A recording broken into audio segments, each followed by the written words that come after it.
बड़ा मुश्किल होता है उस वक्त सब्र करना जब आप आसमान की ऊंची उड़ान से सीधा ज़मीन पर मुंह के बल आ गिरे और गिराने वाला भी आपका महबूब तरीन रिश्ता या इंसान हो।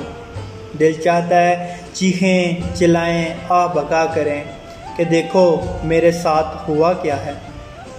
असल में वही वक्त आजमाइश का वक्त होता है, वही वक्त पहचान का वक्त होता है, वही वक्त तो अल्हम्दुलिल्लाह कहने का होता है।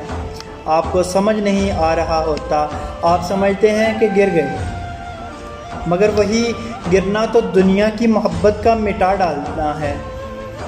वही तो मुहिब्बे अल्लाह की रसाई बनता है।